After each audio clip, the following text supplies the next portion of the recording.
Just invite anybody not sitting down to grab a seat. Welcome, everybody. My name is Dr. Shannon Arntfield, and I am the representative face for our 7th installment of Stories of Illness and Health, which is a public engagement event we've been running biannually since 2012. The purpose of this event is to listen, honor, and learn from those who have experienced illness, to bear witness to suffering, to inspire change in healthcare systems, to develop partnerships, to invoke healing therapeutic relationships, and to promote humanistic, patient-centered care.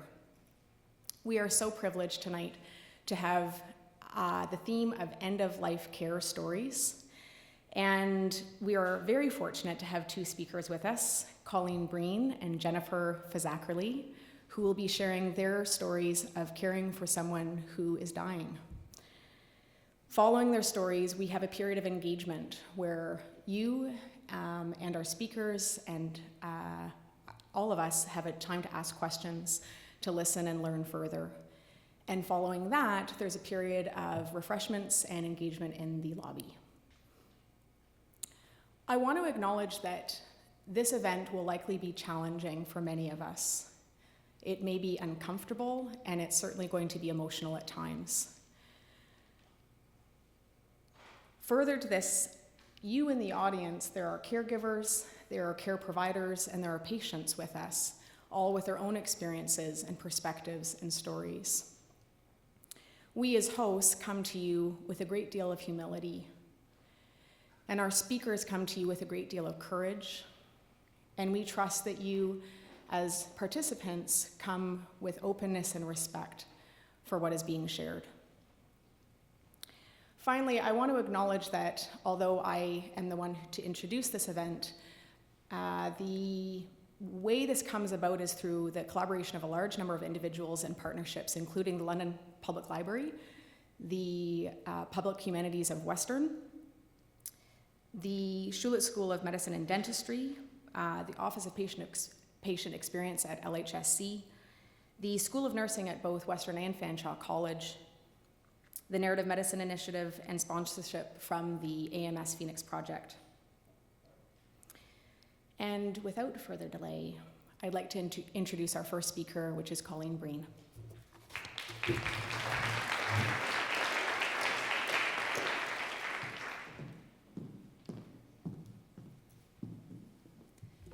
Good evening, and thank you for the opportunity to share my story. I am a pediatric critical care nurse and a nursing teacher part-time, but in the moments when I face the loss of someone who was a forever part of my life, my dad, I was first and foremost a daughter. The phone rang on a beautiful spring day, and as usual, both of my parents were on the phone. It was rare to talk to one of them at a time. Apparently, they had decided to make their funeral arrangements because, as Dad said, you might as well have it all done before something ever happens. We discussed the details lightly, almost like we were talking about some special event that we might be hosting in the future. Dad decided that we would have family-only viewing for 1 hour before the funeral, and then drive to the church for Mass. Like we were all going to be equal participants. Dad, one of us is going to be an inactive participant in this process.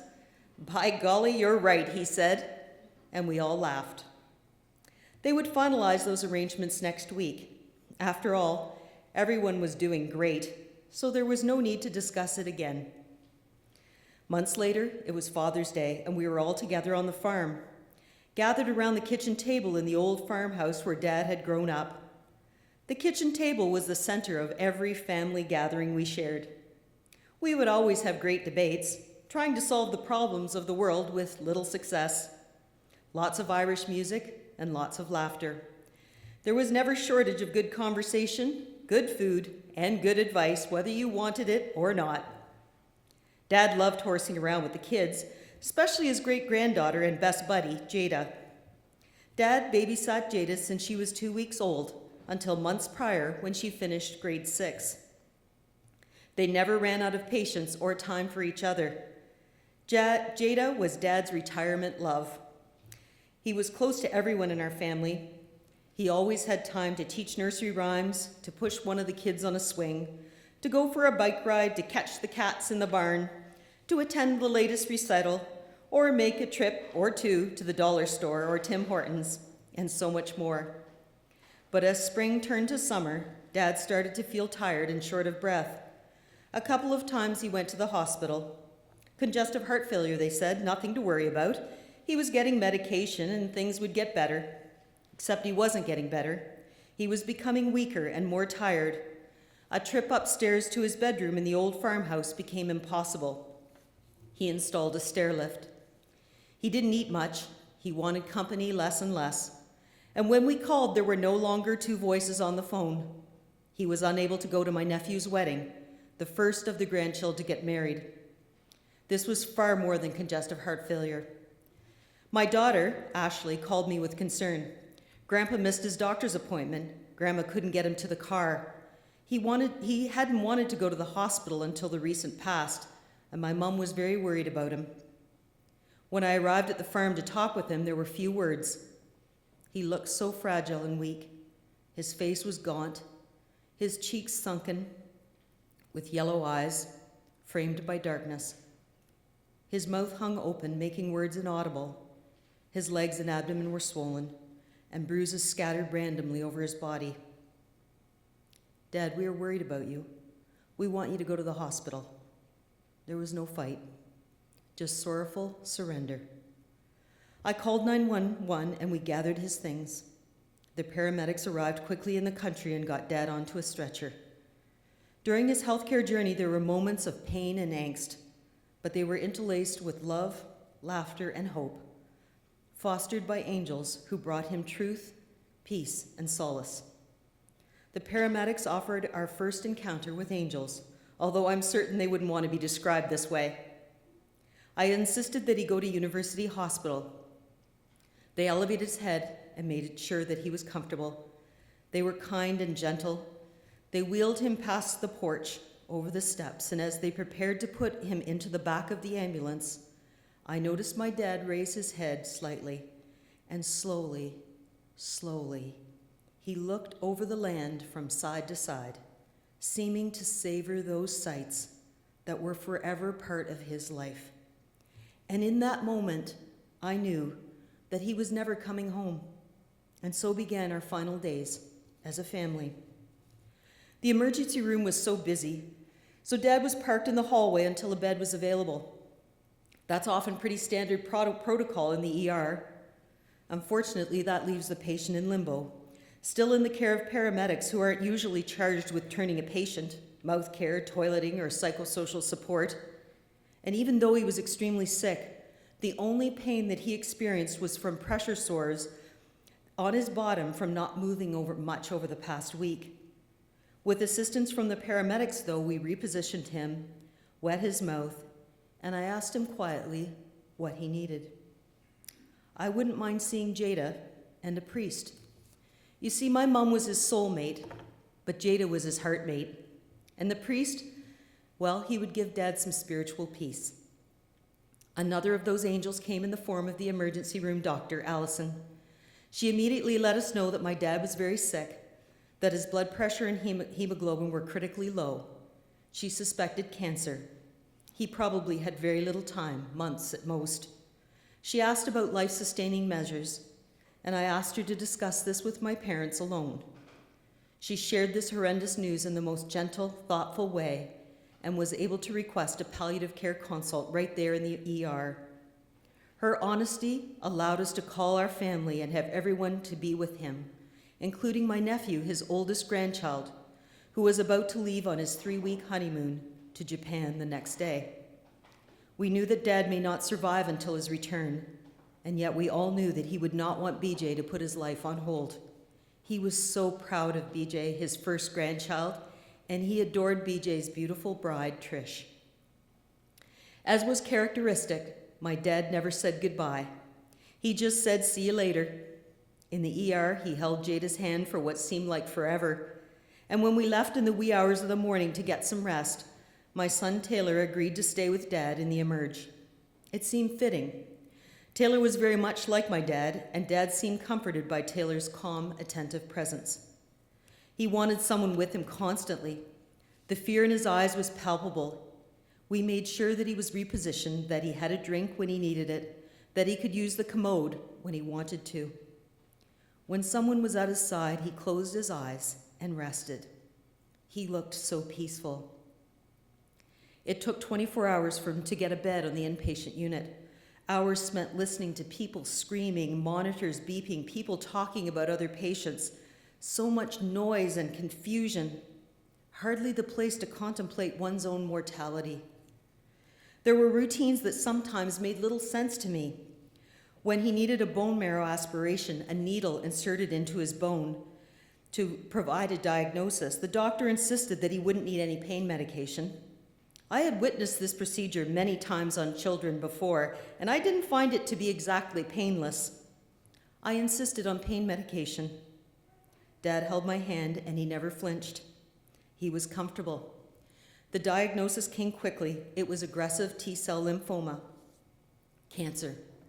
Time was short. No longer months. He had days to live. Somehow, I think he knew that all along. It didn't take long for my dad to slip away from being Norman Francis Breen, the farmer, the husband, the dad, the grandpa, our mentor, and be labeled as the elderly man in room 102. He was put in a hospital gown and a diaper. In moments like this, it felt like dignity was being ripped from him in the same way that the disease was robbing him of his life. He needed to go to the bathroom. I called the nurse. That's okay, just tell him to go and we'll clean him up. But he doesn't want to do that. Can we get a bedpan? Just tell him it's okay to go in his pants. But I saw the desperation in his eyes. It was urgent. And that although I understood her reasoning, I could not go along with that. It hurt him deeply. Make it stop. But that's normal protocol. Not for him, it won't be. Please don't ever ask him to give up what little dignity remains. Let him hold on to everything as long as he can. It's all he has. The diaper didn't last long. I made sure of that. Many healthcare providers asked about his medical history, his medications, but few asked about who he was, about what was important to him, about his concerns and his needs. Sometimes the questions were asked over and over. Few seemed to want to know about this man who became their patient, so I told them a bit about him whenever I could. Routine vitals, turning, mouth care, routines for something that was nothing but routine for us. Please know that we came to this suddenly and sadly, and we needed people to walk with us on this journey, not wanting to drag us along to the next healthcare algorithm. We all helped with his care. My daughter, a nursing student and the mother of Jada, Ashley, brought in toiletries and made sure that he was shaved and washed and his hair was combed. He loved every minute of the TLC, and so did she. His eyes would light up and he would share a few jokes. We loved those moments. He was calm and relaxed. He was so proud of Ashley, our nurse in training. Often before he closed his eyes to rest, he would ask, "Where's Mom?" "She's at home, Dad. Coming in soon." "Where's Taylor?" "He's back in Toronto working. He's coming back in a couple of days." "Where's Ashley and Jada?" "They're both at school." "And where's BJ?" "He's on his honeymoon." And he would continue down the list, making sure that everyone in the family was okay. And then he would say, "Make sure you get Mom off the farm." "We will, Dad." He was still taking care of all of us. How could we even consider not doing the same for him? There were special moments that we will never forget. Dad asked my son Taylor to play some music. His preference, Black Velvet Band. He loved Irish music. It was part of all of our family events growing up. Taylor played the song, and he listened intently. He had danced to that song many times over the years, often probably when he shouldn't have been, and he sang it many more. This was one of the few times he smiled in hospital. Excuse me. His roommate Joe and his family became part of our circle of caring. My mother and Joe's wife would talk and support each other. It was amazing that two families who were strangers could find comfort in each other's stories. My dad would listen. He always loved a good conversation, so it was no surprise to anyone that even when he couldn't participate, he was still involved. My daughter took Jada to Build-A-Bear to make a special teddy bear for Dad with her voice recorded in it, saying, "I love you, Grandpa." Jada sat on his bed and read him the birth certificate. He gazed intently, like the page was filled with words. The bear was fuzzy and brown with green shorts, and that bear remained right near his left hand, and every so often he pushed that button. "I love you, Grandpa," it would say. He smiled. She fed him raspberries one after the other, and he ate them all eagerly. But he didn't even like raspberries. But for Jada, he would do anything. I asked questions, lots of questions. Could he have pain medication? Was he on something to prevent constipation? Could the dressing on his bottom be changed? Could he be turned? And then one morning, rounds happen. You know, the rounds where the doctor tells you with great concern that you need to spend less time at the bedside because the nurses are worried that your family might burn out, that you need nutrition, that we didn't need to keep a vigil anymore. I had been privy to that conversation many times in the past as a nurse. It wasn't helpful then, and it sure wasn't helpful to us or to my dad now. My dad never once complained. He would have tolerated anything.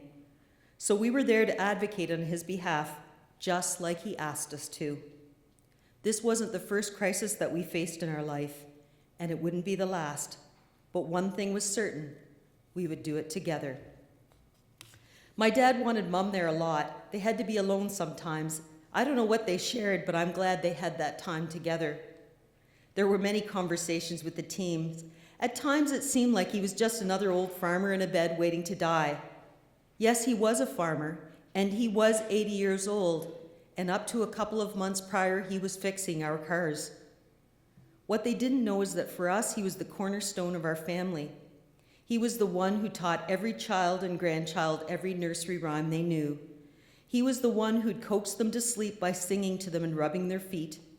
He gave us advice about big decisions like cars and relationships.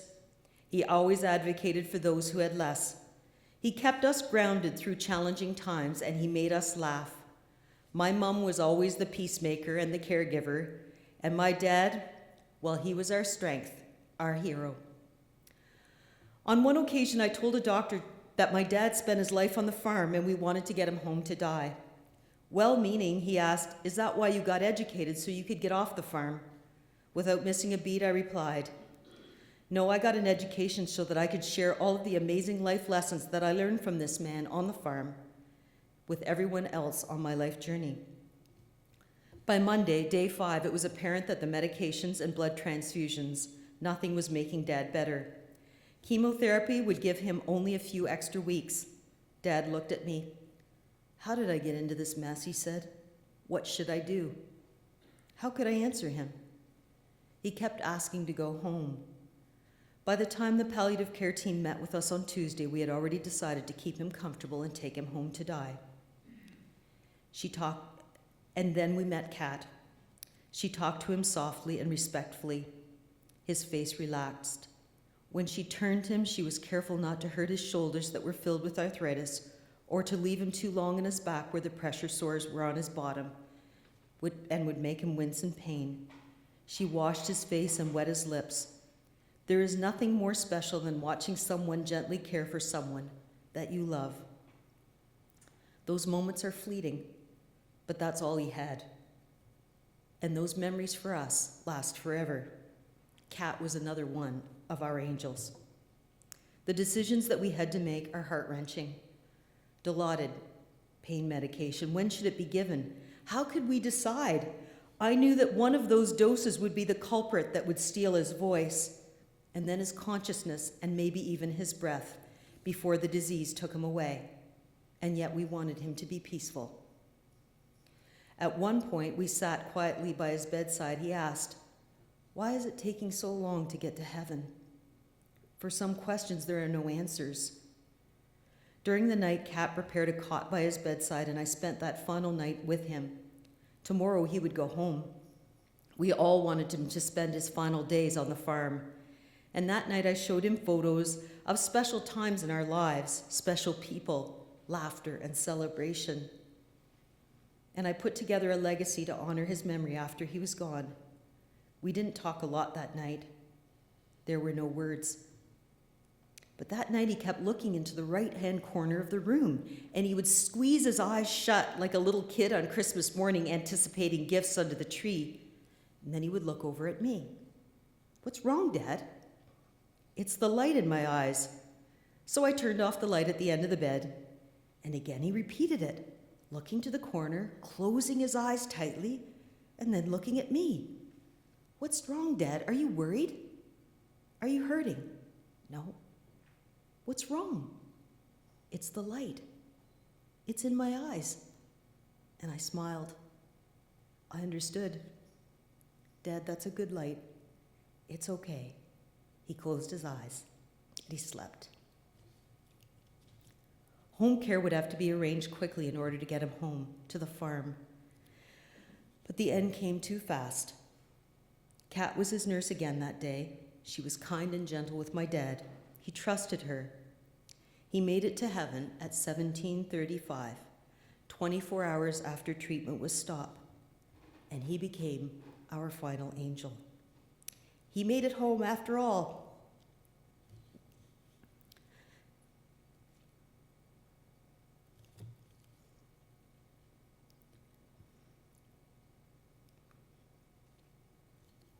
Not to the home that we had hoped for, but to the home that he needed. And after he died, Kat sat quietly with my mom. She gave us all the time we needed to be with him, even staying after her shift was over so that my son could see him when he came from Toronto. We were by his bedside for hours. He looked so peaceful, and in true dad style, just like he did with every single phone call, he never said goodbye to any of us. He said, "I love you. Take care of your mother." He even asked me to sing him a song, but he never once said goodbye. He didn't need to. And that little bear, well, Jada insisted that he go with Grandpa, and Kat made sure that he did. As my granddaughter said, "I'm not sad that Grandpa died because I know that he will be happier in heaven, but I sure will miss him." After making funeral arrangements together, I went for a drive with Jada on my dad's first night as an angel. My granddaughter looked to the sky with absolute astonishment, and she said, "Nana, look, there's Grandpa's star."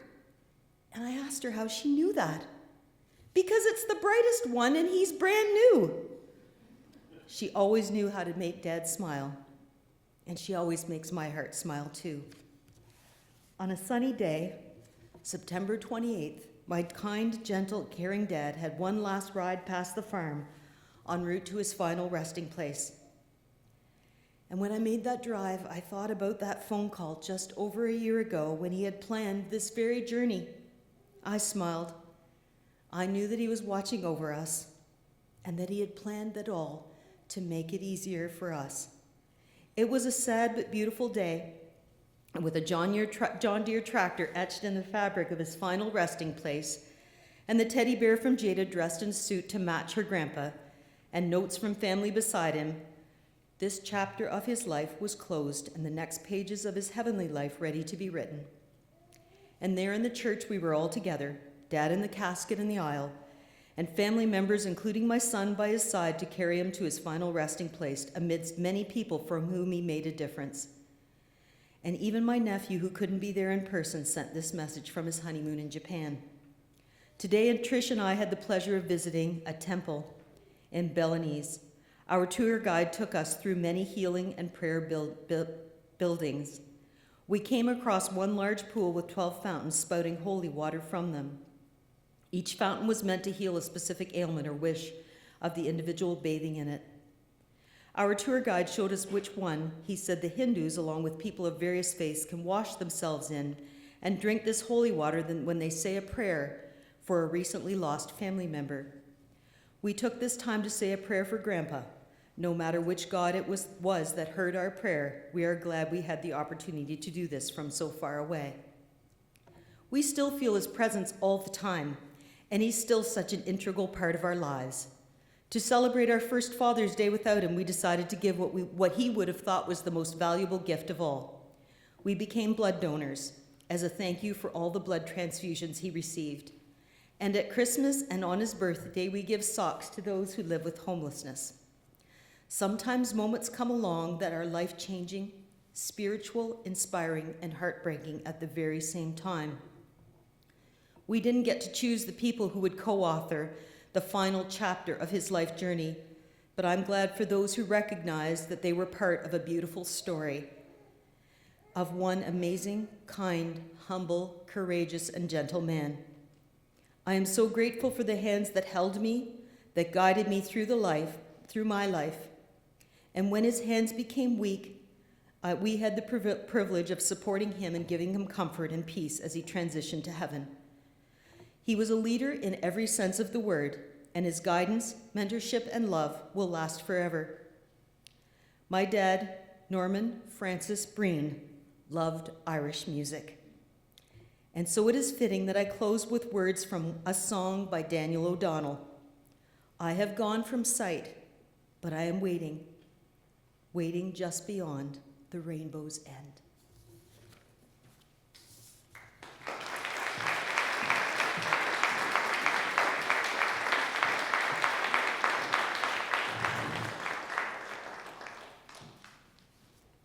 So before our next speaker comes up, I just want to take a minute and just pause and hold that and hold what Colleen shared.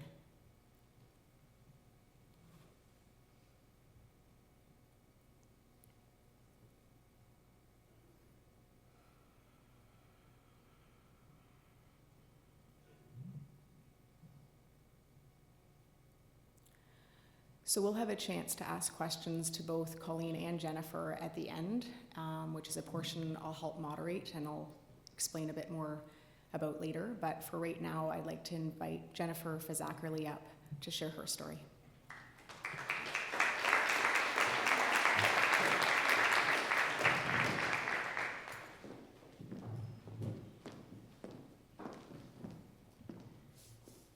People get so nervous saying my last name.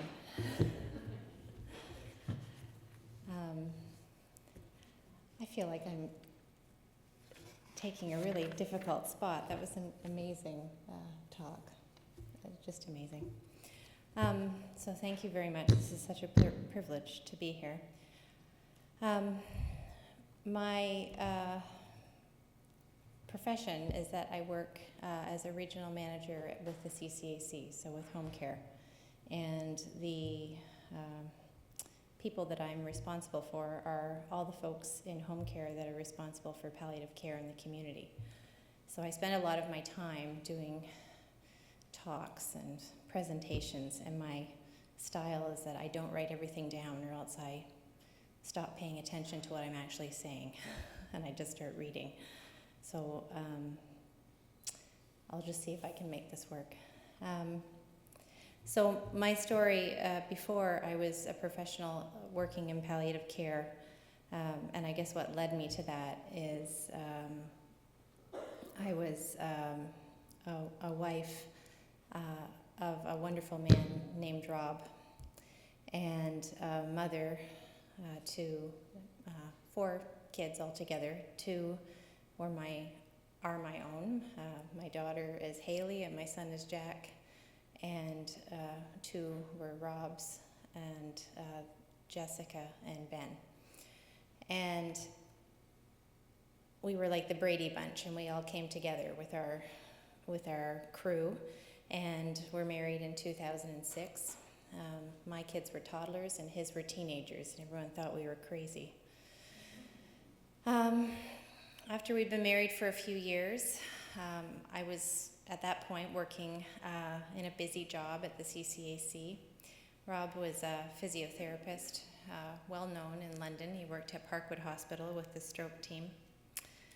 And we were busy. We had a big Victorian house that we spent a lot of time fixing up, and running kids here, there, and everywhere. And in August 2009, after a few months of stomach pains and generally not feeling well, and it's just starting to sort of say, I guess, slowing down a little bit.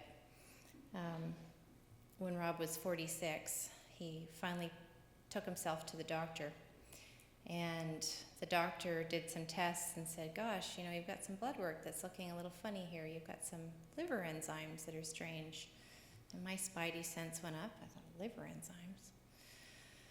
And within a 3-month window, we went from a blood test or two that were a bit strange to August 2009, found ourselves in Tillsonburg Hospital in the emergency room, and Rob had had a CAT scan a few days before that, and the emergency room physician came into the room, and I was standing next to the gurney where Rob was lying, and he was in terrible pain. He had this terrible pain, and the doctor had his chart in front of him, and I'm going to use your speech, but for anyone who works in healthcare, he was going like this.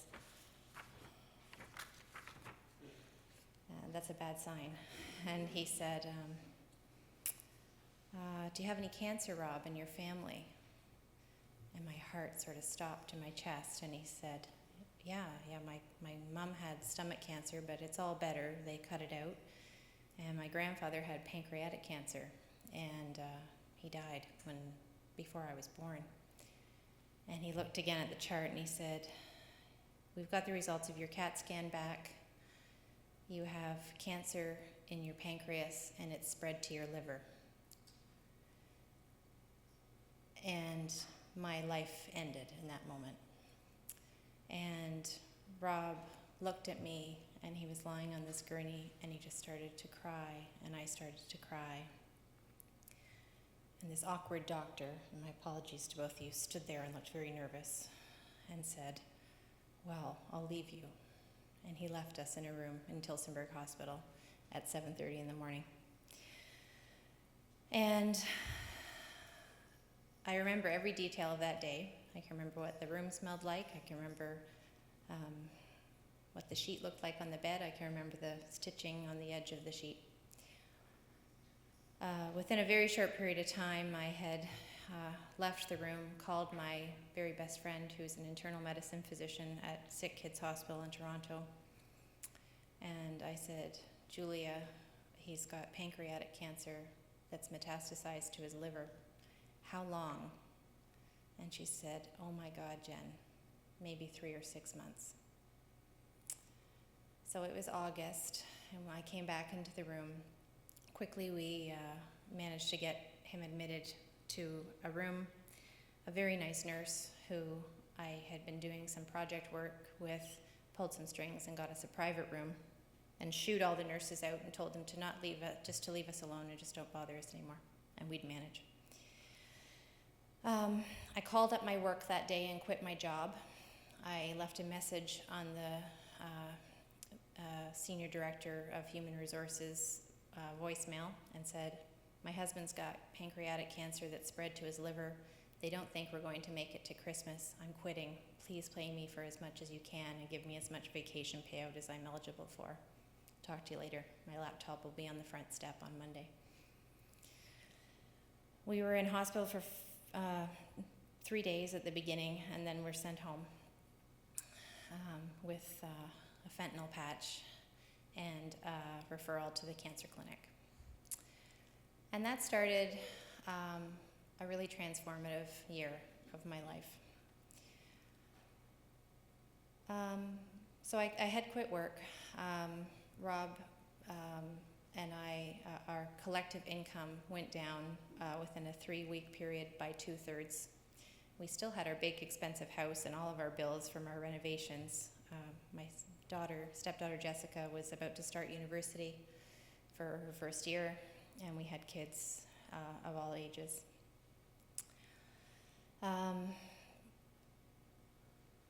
The next few days was a flurry of activity where we started to assemble a team to look after things. We were really fortunate. We had a team that worked with us that included a palliative care physician that actually came to our home in the community, sat on my living room couch, talked to me, talked to Rob. We had a nurse practitioner who was from the CCAC. We had a little bit of nursing, and then I fired them because I figured I could do it anyway. And we had weekly palliative chemo, which I think are the two worst words that you can ever put together because it sounds horrible. And so once a week, we piled Rob in the car and took him to the cancer clinic and saw an oncologist. And that was our team. And at the beginning of this period of time, I didn't know how to do it. I didn't know how I was ever going to get through this. I had the love of my life, and we'd only been married for a few years. And I was 35, and he was 46. And I knew I was going to lose him. The neat thing that happened that year, Rob actually ended up living for 14 months. He astounded everyone. Everyone decided he was a total miracle because he beat all the timelines that he was given.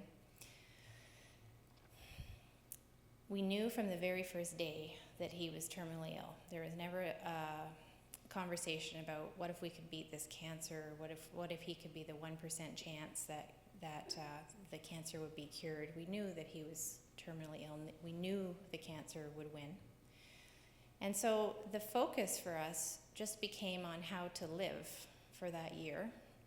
And we didn't know it was going to be a year. We started thinking it might be a few months, and then we just kept going. So the focus became quality of life, and it just became living every day. We called that year our early retirement. I said, well, I know I'm never going to get to retire with you, so I guess we'll just do it now. We drastically altered our spending patterns, and we just managed.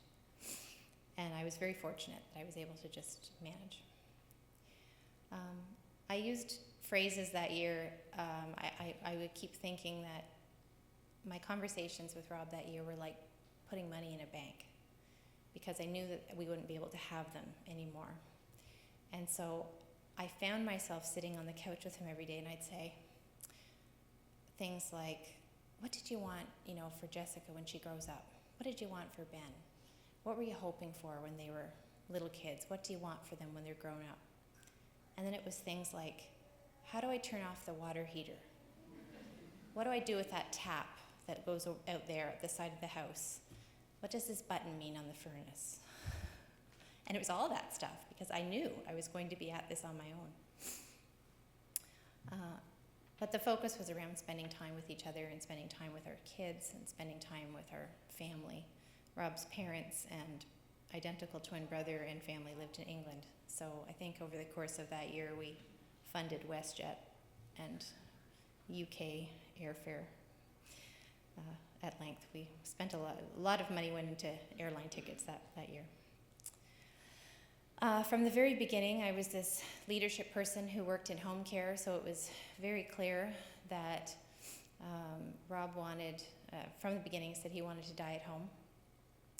And I was bound, bent, and determined that he would die at home. I figured, I'm a leader in home care. I can make sure he dies at home. We had residential hospice as a backup plan because the home care people insisted that we have a backup plan. Pancreatic cancer is not an easy disease to manage. It's a very difficult disease to manage, like lots of cancers that spread. There were a lot of challenges over the course of the year with pain and symptoms, delirium.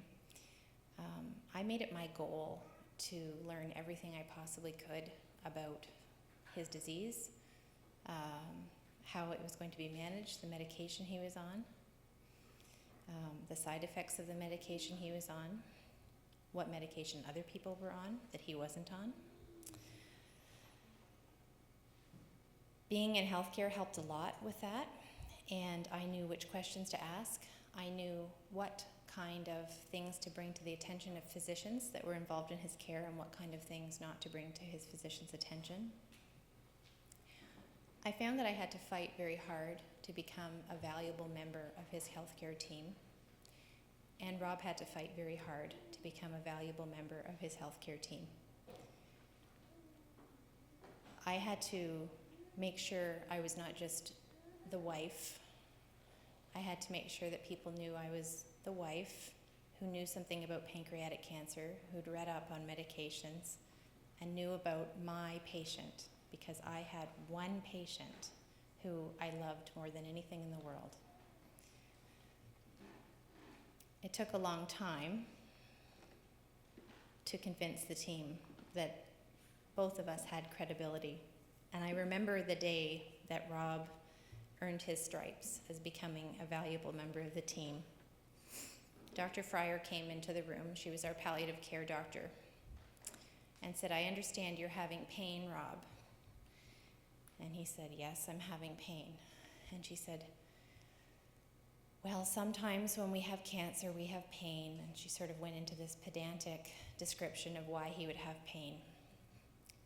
And he said, "Dr. Fryer, I have pain that escalates from a 2 out of 10 to a 9 out of 10. It's in my left upper quadrant. It's made worse upon inspiration.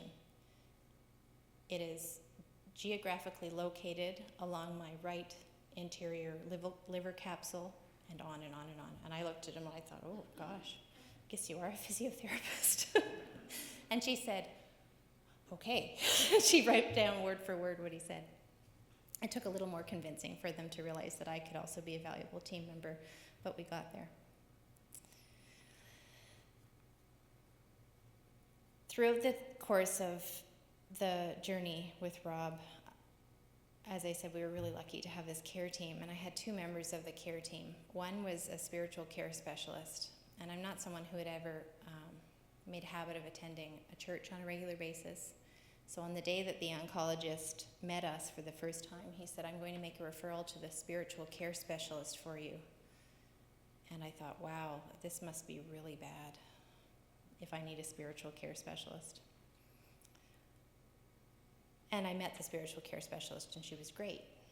And I got to know her, and she helped us a lot. And over the course of the year, because I was someone who had a secure BlackBerry for my work that I was allowed to keep, I was technically allowed to email my spiritual care specialist, and I was technically allowed to email my palliative care physician, and I was technically allowed to email my nurse practitioner. And all of those 3 things, I did a lot. And sometimes I would email things that said, "What should I do about this opioid-induced constipation that Rob is experiencing?" And sometimes I would write and say, "I'm at the end of my rope and I don't know what to do tonight because it's our anniversary." I sent a lot of emails that year, and over the course of that year, those emails were collected and eventually returned to me. And actually, that's the way that I eventually came to write a book with the nurse practitioner and the spiritual care specialist. In the end, Rob died at home, exactly the way he wanted. And I'm going to read a short excerpt from the book.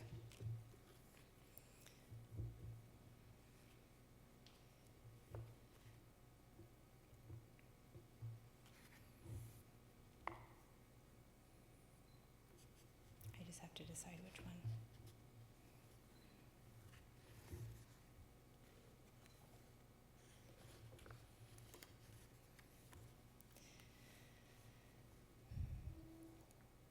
This is Wednesday on the 22nd of September. Rob died on the 25th of December. So it's really interesting hearing of some of the timing of our events. And certainly the last 5 days of Rob's life I remember very clearly. On the 22nd of September, we got Dr. Fryer, our palliative physician, came to my house to visit. It's mid-afternoon and there's a light knock on our bedroom door. My mom is there, and she tells me that Dr. Fryer has arrived. The doctor comes in and she's carrying a plate with a bun on it. She says, Your mom has asked me to give you this bun and make sure you eat it. She's worried about you. She says you haven't slept and you haven't eaten in days. I've told her that this is where you need to be, but she's still asked me to give you this bun. Well, I reply, she's right. I haven't slept more than a few minutes on and off in the past 72 hours, but I'm okay. I realize as I tell her this that I'm calculating how long it's actually been, and I can't believe I've been awake for this long. I feel tiredness but not exhaustion, and I know that I absolutely will just keep on going as long as I need to. I'm receiving energy from somewhere for this journey with Rob into his death. The last 3 or 4 days, I've had a very unusual experience. It's almost like an altered state. I felt completely at one with Rob in every possible way, as if we're sharing one body, one mind, and one heartbeat. I've been able to almost feel what he's feeling. I feel when he needs medications and exactly which ones he needs. It's always right at the time when he needs the next dose, which when I look at my clock or the chart, I can confirm. I also know intuitively when he needs extra meds between scheduled doses. As I lie next to him in our bed, I'll have a sensation that he's beginning to experience pain or nausea, and even before he gets to stir, I'm reaching for the medicine. I can't understand how this is happening, but it is. I think back and I realized at times when he was in an opioid-induced delirium, I had been preparing for this moment. It taught me to rely purely on my intuition because his verbal feedback was unreliable. At this point, Rob appears to be asleep. Jessica and Ben leave the room, so it's just Dr. Fryer, Rob, and I. I go up to Rob and sit on the bed next to him, touching his face lightly. Hi, sweetheart, Dr. Fryer's here to see you. His eyes flicker open, and the doctor moves over to him lightly and puts his hand on her shoulder. Hi, Rob, how are you doing? Okay, he replies. Are you having any pain? No pain, he says, almost inaudibly. Are you comfortable? Yes, he whispers. She looks at him, I notice, with great tenderness. Is there anything more you need to do, Rob? I wonder what she's asking. It's a strange question. Rob becomes a little more alert and responds, No, I'm all done. And then he continues, I'm ready to go home. It's time for me to go. You can go, Rob, anytime you want, she quietly affirms. Your family's here, they've all said goodbye, and there's nothing more you have to wait for. You can go whenever you want. He replies, That's good, that's good. He starts to drift off. Dr. Fryer moves away from the bed and turns to start talking to me. Just then, Rob interjects in a stronger voice. How do you think I'm doing? I wonder how much of this he's actually following. He seems a bit confused. What on earth is this physician supposed to say to this question? He's dying. She walks back over to the bed. Well, it seems like you're comfortable. You've said your goodbyes. You're here in your home just as you wanted. I think you're doing great. Is there anything you need? She is so good with this. Everything she says is so fitting. I can tell she's seen so many people die before. Rob replies, I'd really like some Kendall mint cake. I have no idea what Rob is talking about. I assume this is one of his childhood English treats. I'll have to ask his family. I lean into him and say, Sweetheart, I don't even think you can swallow cake right now. I feel so bad I can't fulfill his wish, but he just can't take solids right now. The doctor leans over to him and says, Well, Rob, maybe we could get you a bit of mint ice cream. Would that be okay? I feel rescue and great relief. Rob nods slightly. Yes, that would be good. Ice cream, he says, smiling and smacking his lips slightly. Clearly, this is a very good idea. I lean out the bedroom door and ask Jessica if she can find a spoonful of ice cream and a Q-tip to feed her father with. I go back into the bedroom. Rob has drifted back into sleep again.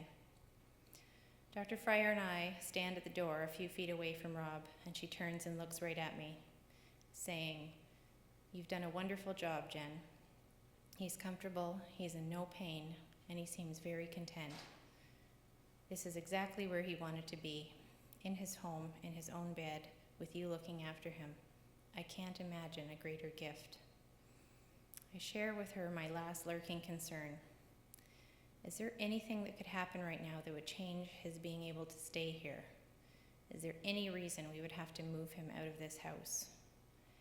She pauses and takes a big breath and smiles. No. He will stay in the house. We are prepared for every eventuality. I can't think of any possible reason why he would have to leave. You've done it, Jen. I feel a huge flood of relief. My biggest fear is that Rob will die in a hospital bed somewhere other than here. She's alleviated even my lesser fear of having him downstairs in the middle of our living room in a hospital bed. I breathe out slowly. I'm so grateful he's dying at home, dying in his own bed, and dying with me beside him. It's all happened as we'd hoped. I tell the physician about Jack and Haley's coming home 2 days ago to say goodbye to him. As I'm telling her about Rob's hugging my children and saying goodbye, I notice her eyes are welling up with tears. Both of you have done a wonderful job preparing your children, she affirms. You've prepared well for all of this. Do you have any sense of how much longer this will go on for? I figure if she, of anyone, having seen him now with her expertise, will have the best guess. At this point, the timing will be completely up to Rob. He's in charge. Again, I don't receive an answer. This is nature's timetable, the mystery of death. Okay, I say. Dr. Fryer hugs me, which she's never done before. Take care of yourself, Jen. This will be over soon. And she leaves. So Rob died on September 25th with all of us there. In preparation for this night, Shannon asked me to reflect on if there was anything that I could see as an opportunity to make things better. And being someone who works in healthcare and is now responsible for palliative care in the community, that's a big part of what I do. I've read that portion because the thing that stands out for me the most is hard to describe, but I think I've described it a little bit there. I think there's a general underestimation at times by the system of what a caregiver can be capable of.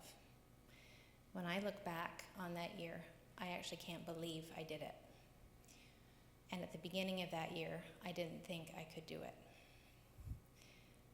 I was told so many times along the way that I needed to access more help, that I needed to transfer Rob to a hospital or to a hospice. People told me for months I was going to burn out and that they didn't think I could do it. And it was by far the most painful, heartbreaking, leveling thing I've ever done and that I ever think I will ever do. To watch the love of my life deteriorate and slip away day by day and look after him while that happened. It was also the most rewarding experience I've ever had in my life, to be able to say that I'd done it. I said a lot after he died that to be the person that brings someone into the world, for anyone who has experienced motherhood, is an amazing experience. And equally so, to be the person that supports someone on the way out of this world is an amazing and privileged experience. And I wouldn't have traded it for the world. The year of looking after Rob has altered every decision I make. It's altered everything I do and every interaction that I have with my family and my friends and the people that I care about. And I'm so glad that I had that opportunity. And I'm just going to read one last thing because I read it every time I speak in front of people, and it's the dedication that this book is to Rob. Rob never declared that he was fighting cancer, yet he lived every day in the hope that there was a tomorrow until there simply wasn't. When that time came, he turned his face to the end of his life with a quiet courage that did not resist nor withdraw from us in despair or deny the inevitable. He lived every day of his terminal illness with good humor and love for his family. His dying was a full and rich living, and in his year of living with cancer, our witnessing this was his tremendous gift to me and to all of our children. Thank you.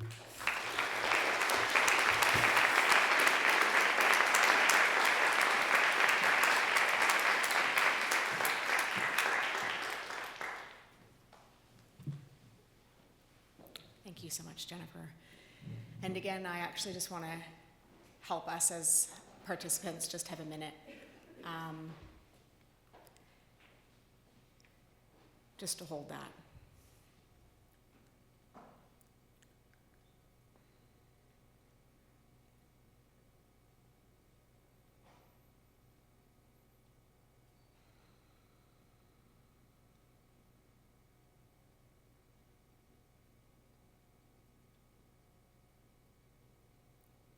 So Colleen and Jennifer, thank you so very, very, very much for sharing yourselves and your loved ones with us. And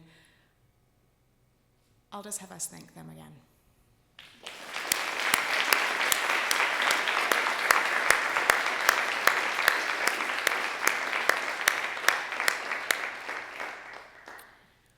We're going to transition to the engagement portion, and we do this at every event because it's another way of listening and learning about the experience of illness. And there are 2 people in the aisles with wireless mics.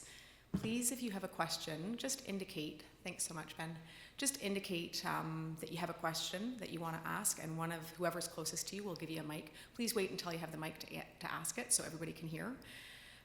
We have Dr. George Kim with us, who's one of the community family physicians who specializes in palliative care. Just in case there are system-based questions that you think would be appropriate or you have interest in, and of course we expect the majority of the questions would be for Colleen and Jennifer. So I'll just open the floor. We'll do this for a sort of variable period of time depending on what people want to ask, and if there's no immediate questions, I can fill in the silence if need be.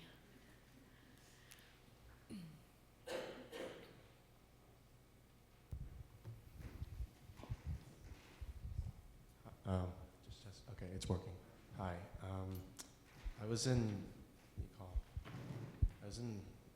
student at Western. I was in the quality of life class, and I just wanted to say it was a very interesting read for that course. I forgot the prof's name, though. I'm really sorry about that. But I did have another question specifically for you, Jennifer. It was about, you mentioned earlier on that there was, that having your background from the CCAC, you knew what types of questions to ask the healthcare physicians and what questions not to ask. Now, I was a little curious about what types of questions those would be, especially the ones not to ask. Just out of curiosity.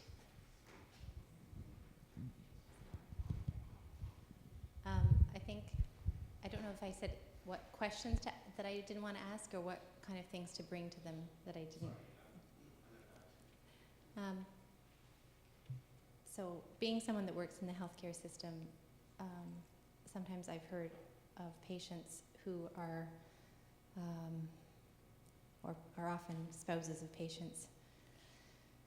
You probably have heard of these too, who are, oh, it's those patients that bring those things in from the internet, you know, and they're experts. So when I made that comment, I was specifically thinking, I actually recall asking questions about things like fairly technical questions about chemotherapy regimes and dosing and chemo holidays and various things like that. What I knew to bring was peer-reviewed medical journal level documentation about why it would be a good idea to consider an alternate treatment regime or ask the right questions. I didn't bring in Florida Joe's Cancer Treatment America, blah, blah, blah, blah, blah, whatever it was.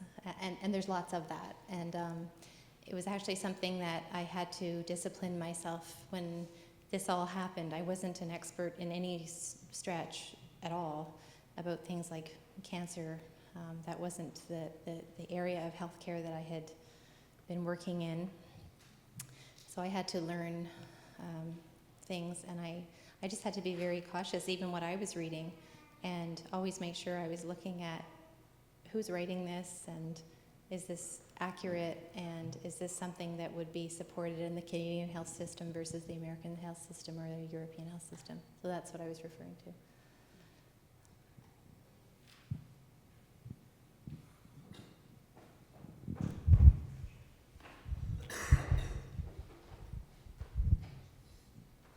Hi there. Thank you for your both your wonderful and thoughtful and courageous stories. I'm a physician who looks after people in the intensive care unit and deal a lot with dying as well. And we often think ourselves to be considerate when we inquire about caregiver burnout. And in both of your stories, I was struck by, I felt a theme that those efforts were actually really, perhaps not knowing any of the details, but were actually not very well received, and were seen as maybe, I don't know if intrusive would be too strong a word, but certainly maybe underestimating, I think you used that word, Jennifer, your own abilities to maybe manage and cope with the illness, or recognize if you were becoming burnt out. And I'd love to hear a little bit more about maybe those experiences, or your recommendations about maybe we should just keep those lines of questioning to ourselves. Would be my sense from hearing you speak.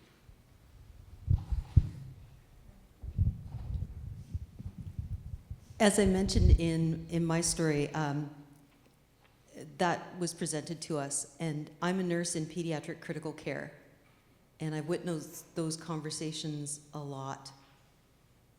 But I can say with 100% certainty that I've never been the author of the conversation. One of the things that I think is most valuable is when people learn about the people they're caring for. And that doesn't take a lot of time. It's in the asking of the questions, in understanding how they cope, in who they need to be with them, in what has meaning. When you understand and learn that, you never need to ask the question, because you know what people need. You just have to listen.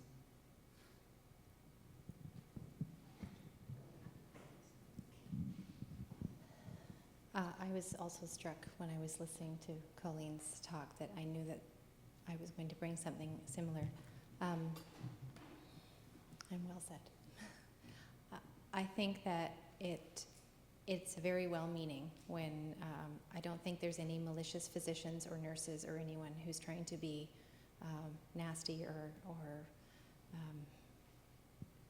take an opportunity away when they identify that someone may have caregiver burnout.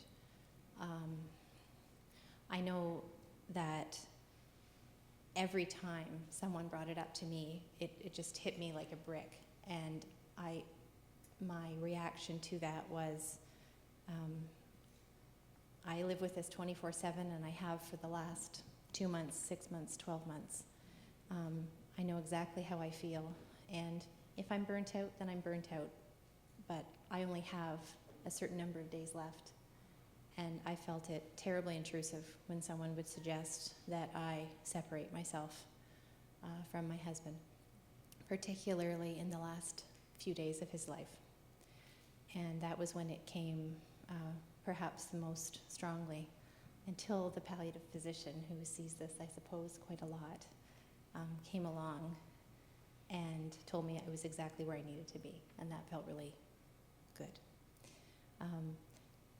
As far as the suggestion, I think it's important to recognize, but I think that labeling it and perhaps making a suggestion that you as a physician or a nurse or whoever who's coming in and witnessing, you know, a short period of time of that interaction, I think your suggestion of perhaps that's something we keep to ourselves, and perhaps it's more valuable just to spend time and understand that patient's story and need. I honestly don't know, and I hear it all the time in the teams that I support. I hear people all the time talking about how there's a burnt out wife or a burnt out caregiver. And I find myself saying, don't, don't assume, and don't label.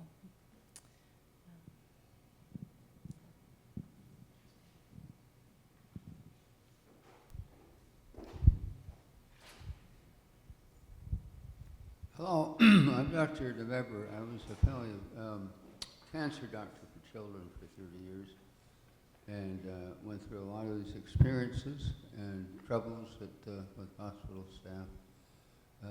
What we've heard tonight are two ideal cases. I mean, I'm sitting here listening to this incredible family in the first case, an incredible Jen in the second, and I think these are very important cases. There are people here I know that have not had such happy experiences. They've not had the same kind of attention. And there's still a problem with pain control going on, where nurses and doctors are afraid to give narcotics and people are suffering. There's a lot of work to do. And but it's really amazing and enlightening to hear how successful things can be. And I think we are very endeared to this two ladies for giving us what can be done and what can be almost perfect.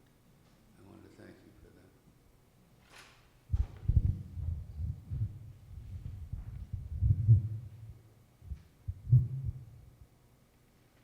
I admire both of you for your stories. They're amazing.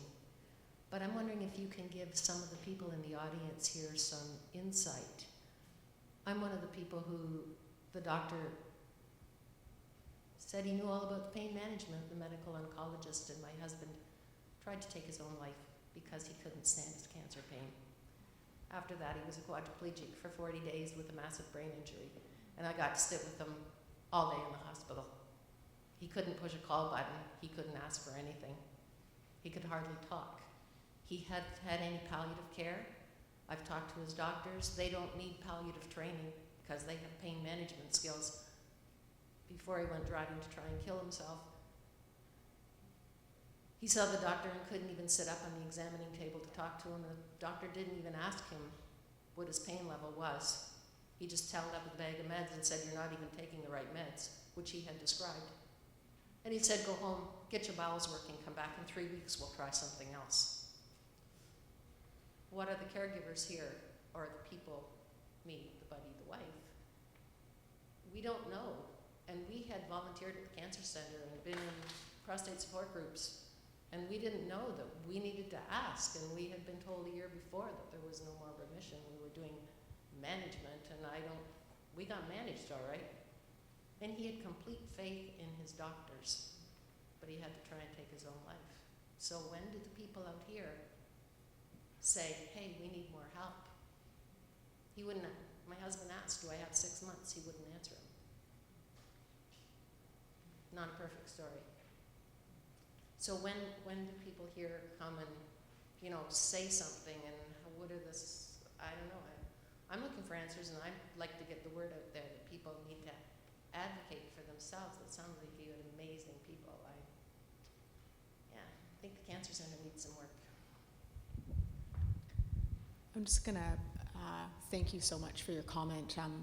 One of the reasons we hold this event is to acknowledge we are not just telling stories of health, we're telling stories of illness, and we were very cognizant on this occasion that we have two speakers who actually have a healthcare background, and we actually had conversations with both Jennifer and Colleen about the way in which that may have affected their experience because they come a little bit from the inside. And it's the first time we've actually ever had stories told by people on the other side of the healthcare fence. And I do think that there was a role there, and we as a team who put this event on really want to acknowledge that things are not perfect. And that's actually one of the reasons we do this, and we will continue doing it. And I'm very, very sorry for your experience. I don't know if Dr. Kim or anybody else would like to respond any further, but this is hopefully something that continues to be told, so that our training systems and our administrative systems can change. Maybe I'll take this opportunity just to share a few thoughts. Echoing what Dr. Arnfield was saying, events like this really represent a sea change. We're able to have these conversations in the open publicly and not be afraid, not feel that there's any shame tied to it. In the room, there are trainees. So your question, just by posing it and putting it out in the open, the providers of tomorrow are hearing you.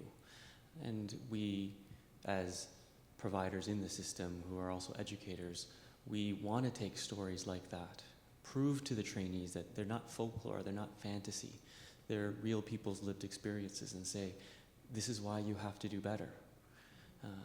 There are lots of system-based explanations of why it didn't work for you and your family. So then we say to you, please continue to have the courage to tell the story. If you still have the courage and energy in your soul, go back to your husband, your partner's provider, and say, look, this is what happened. From a system level, there are people in all the institutions and organizations that are involved in the healthcare system that are there to hear your story, try to understand what went wrong, what broke. As a provider in the system, I don't speak for anyone other than myself, but I would say that I would want to know that it didn't work. I would want to know that when I was involved in someone's care that it was clunky. It's a word I use often because I'm in the system and I know it's clunky. I want to make it smooth, I want to make it better, and I wish everyone would want that. But without people like you, without people like these two, without events like this, the providers of today and the providers of tomorrow, we think everything is fine. We're doing our best. And to my colleague who's a row behind you, who was brave enough to ask a question about what he does and he thought was right, it also evidences, it's also the proof that we're trying to do better. And that might not be enough right now, but hopefully it helps you see that the door remains open and conversations like this will continue and change will come.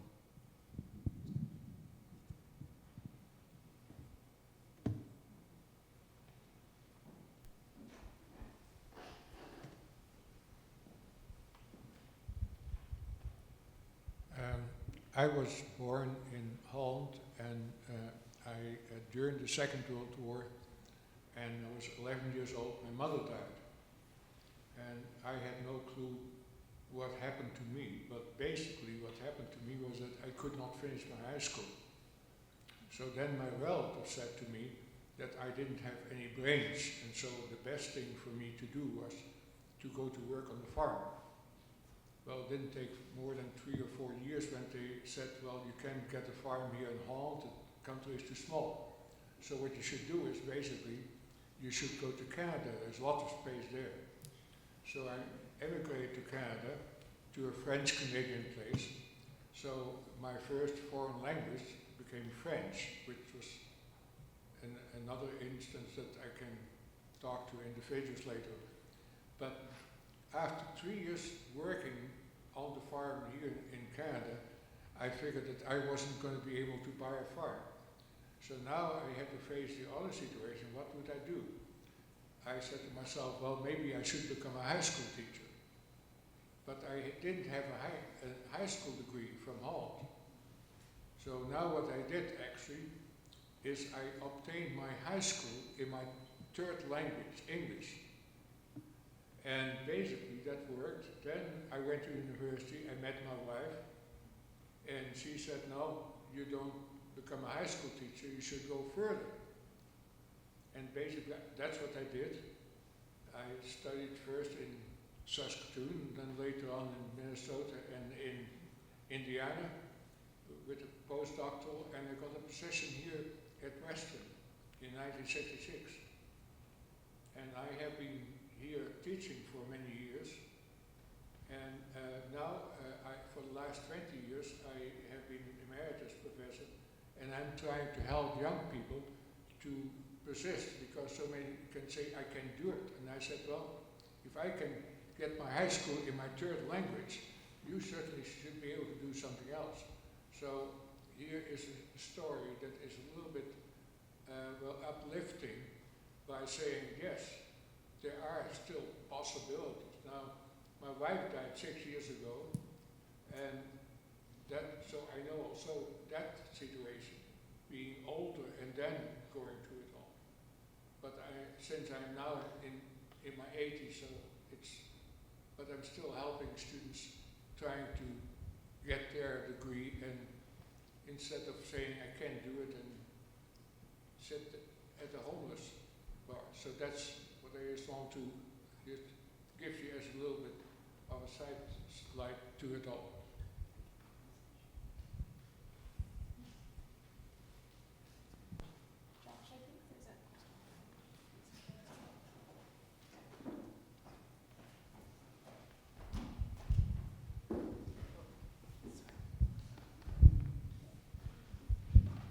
Hi there. I noticed both stories at the end have a theme of returning home and going back to your home for your final moments. And I was wondering if you could speak a little to the motivation for that.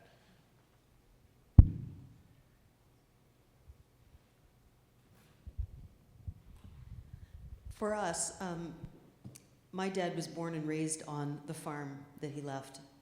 And they had been talking about selling the farm. And he was kind of dragging his heels. And so when he was in the hospital, he kept asking about going home. And to me, it just made sense. Because that's where he was, that's where every memory that we have that was amazing was around that kitchen table. So that's what we thought was the best thing to do.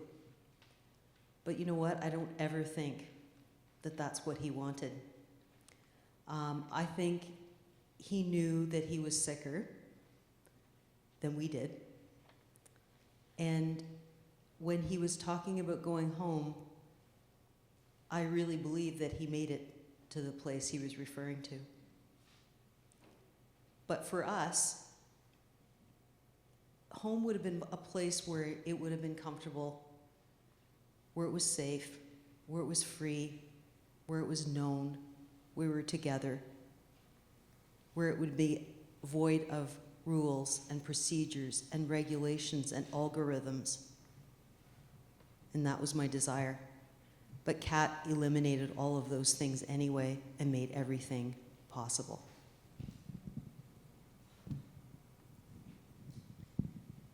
I think from my perspective, it was, I have a very early memory. When I was 9, my grandmother died. My mom was a home care coordinator at that point, which was sort of like the old-fashioned CCAC home care person. And my grandmother was diagnosed with cancer at Tillsonburg Hospital when I was 9 and was sent and insisted on going home. And in 1984, that was unheard of. But they made it happen, and she lived at home for a couple of weeks and then died. And my recollection of that as a little girl was visiting her in her bedroom and sitting on her bed, and I think she had an IV or something. But she was in her own bed, and I recall that. And I know when my husband was sick, we had 4 kids, and my younger guys were 7 and 8 at that point. And not being at home would have meant trips back and forth to the hospital and visiting hours. And the entire time that Rob was ill, in 14 months, the only time he was ever admitted to hospital was for the first 2 days when he was first diagnosed, and then we got home and we stayed there. So for me, it was comfortable and it was easy, and it was where he wanted. That was perhaps the most important thing. If he'd wanted somewhere else, I would have tried to get him somewhere else, but he wanted to be at home, and it was by far the easiest thing for our family. It's not for everybody. And I can say that as someone who works in the system, who has the structure that actually helps people to die at home. And it's not for everybody, and it doesn't work in all situations, and we were fortunate enough that it did for us.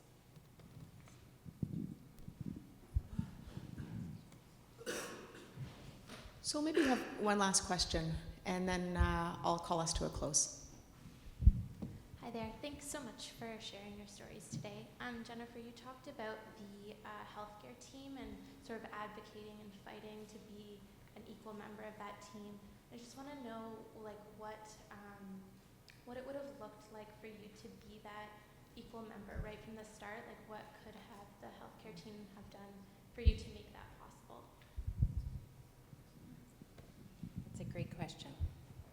I hope you're going into healthcare, or you're in there already.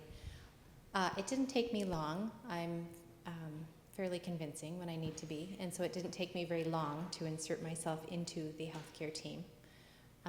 Early on, there were decisions made about, around us, and it wasn't just me, it was Rob and I together. He was the driver, and I needed him to be the driver of that team. I was often his voice, because I was the one that could get out there and send emails and get on the phone and whatnot, but it was always based on what he wanted. And my recollection is that early on, there were decisions made around him, and it was things like, when are you going to go home? What services? The funniest one, and I'll share it, and it was a funny one. The funniest one was we had a CCAC person that worked in Tillsonburg Hospital, and they had 3 meetings about us, and deciding when we would go home, and that was great. We desperately wanted to get home, and they came to us and said, "Okay, we've got it all figured out. You're going to go home on Tuesday morning, and we've got medications all lined up for you." And they had gone ahead and made appointments for us, and had made decisions to send him home with a hospital bed and a commode and a walker. And Rob was, up until 2 weeks before, he was raking gravel on the driveway. So he said, "A commode and a walker? I'm not a commode and a walker." And my recollection is he looked at the order sheet and he said, "Well, they've ordered the wrong size commode." And they've ordered a walker that is designed for someone who's 6'5" and above or something. And he says, "We're not going to need that." And it was just funny. It's a funny story because it was around involving people in decisions around healthcare. So I think that we quickly became part of the team, and just became a hub of that system. One of the challenging things that I worked away at throughout the whole period of time that he was ill was around things like how he was responding to different medications. And it took a lot of time to convince physicians and staff that we could accurately report if he was responding well or not well to various medications. And sometimes, as with any patient, patients are individual and they all respond differently to different medications. And so we would have a prescription for something and I would say, "That's too much," or "That's not enough." And I would be basing this on how he was. And it took a lot of conversations that sounded like, "That's not enough medication. He's still reporting pain 4 or 5 or 6 out of 10. And they would say, no, it is enough medication because I calculated it based on his height and his weight and how many breakthrough medication pills he took yesterday, so it is the right medication." And I would say, "It's not the right medication. He still has pain. So, can we experiment and look at something else?" And I always advocated based on the fact that I didn't know how many days he had left. And I thought, if he has 100 days left, I don't want 34 of them to be really difficult in dealing with all sorts of pain and symptoms. So I advocated very strongly, and it did take a long time for people to, I guess, listen to us and take our statements at face value. But we eventually got there after a lot of insistence.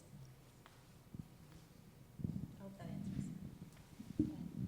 answers. I wanted to add, one of the challenges when someone enters the healthcare system is that you learn very quickly that you need to become a strong advocate. But one of the challenges that goes along with that is sometimes a lack of understanding that you're advocating for this person because you love them more than anything in the world. It isn't personal. It's not about the healthcare provider. It's nothing like that. We want what is best for the person we love. And so what I would ask people is, please don't take it personally. We're doing the best we can. And the questions we ask, we need to know. And the things they want, we need to have. And the thing that we don't want more than anything is to be labeled one of those families. Sometimes you gotta risk it though, because you don't get a second chance.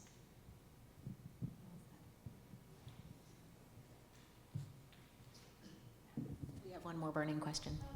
Mine's not actually a question. Okay, I basically just wanted to say thank you. I get really nervous. I'm not a nervous person, but when it comes to talking like this, I get a little nervous. So I happened upon this event by accident, and I didn't know anything like this existed, but I'm really happy that I did come across it, and I came out tonight. It hit me in all the feels. Thank you for sharing your story. I came a little late, so I only caught gems. I think that this is a great initiative. I think it's very, very important to have a forum for healthcare providers, the community, people suffering, people who are still like going through the process, and basically just everybody on a very human level. I think it's very important to be able to connect and discuss and address things that need to be addressed. I'm 27, and over the years I've had a series of health issues and stuff, and you know, we depend on the healthcare system to address them because we're not in the know about many things.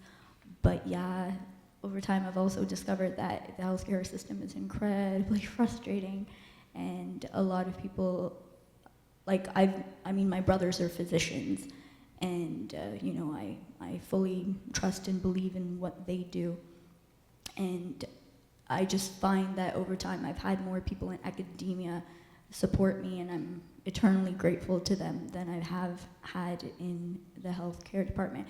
And that might just, of course, be just people that I personally have come across. But there's many gains to be made, but I think events like this are so important because there are, like you mentioned, a lot of trainees in the audience, and it's important to kind of reiterate and remember that, you know, just going that extra mile or like being able to empathize is so, so very important. So yeah, I just basically wanted to say thank you. Well, that was a very neat ending that I didn't have to provide. So thank you to everybody for joining us, and thank you to our speakers again, and to all the people that help put this on. I encourage everybody, wherever they're going and whatever stories they're listening to in their workplaces, to listen, because I think that's what we heard more than anything else tonight. Thank you very much for coming, and we'll join you in the lobby for refreshments.